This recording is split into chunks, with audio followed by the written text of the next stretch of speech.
everyone, today I'm on one of our project sites where just this past weekend we had Loudoun Wildlife Conservancy and a group of their great volunteers out here, and we're doing a replanting.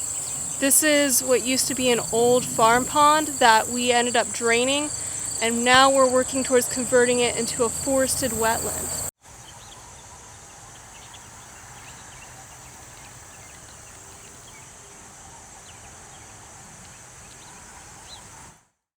Forested wetlands offer a multitude of benefits. Not only is it a unique ecosystem type that offers a lot of great habitat for unique species of plants, birds, wildlife, amphibians, but it offers a lot to the surrounding people too.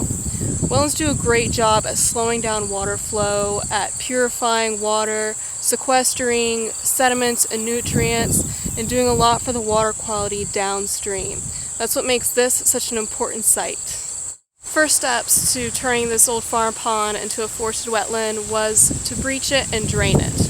Once that was finished, we went in and we planted a riparian buffer and then put some species of trees inside old drained pond as well. Then we went through and we seeded some grass and herbaceous species in the pond so that it grows up nice and tall and gives it a good kickstart for later on. This past weekend, we had a group of awesome volunteers who came out and helped do some filler planting within the area.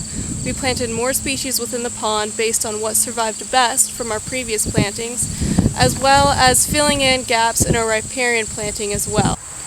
Each one of the planted trees here gets its own special care. Not only do we put a lot of thought into exactly what species we want where based on site conditions, but once we pick out that species so it's best suited for where we plant it, there's a lot that goes into planting it as well.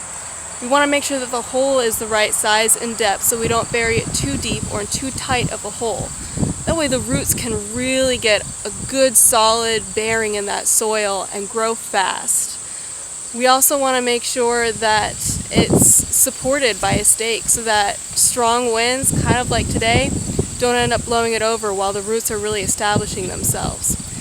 We also put either a tree tube or mesh around it. This helps prevent deer browsing on some smaller trees, as well as keeping voles out from the bottom, which can really eat away at the base of the tree and slow down its growth. If we're using tree tubes and the tree itself is really small, we use another element called anti-nesting material. It's a light mesh that goes over the top of the tree tube, and it prevents birds from getting in there and nesting in the tree tube. It goes a long ways to protecting any small trees still growing up out of there. Conservancy cares a lot about every one of the tree plantings we've done in the past.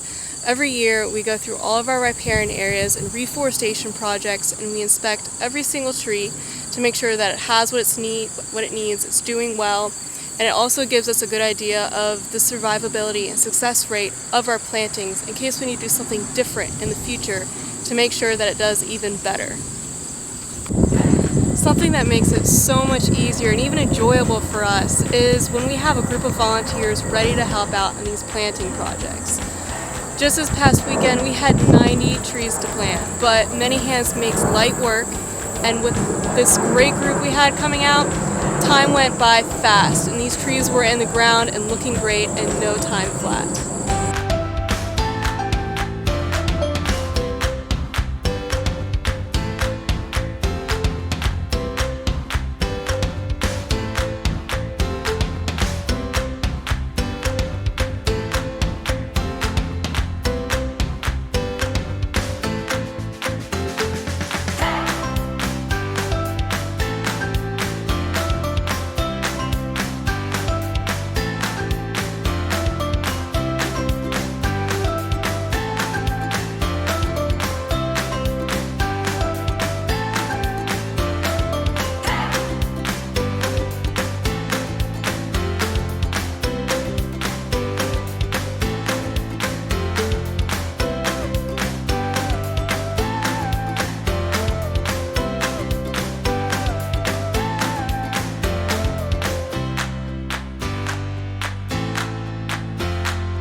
The Conservancy is going to continue to keep a close eye on this site and all of our other riparian areas to make sure that they grow up to be mature, healthy, well-balanced forests.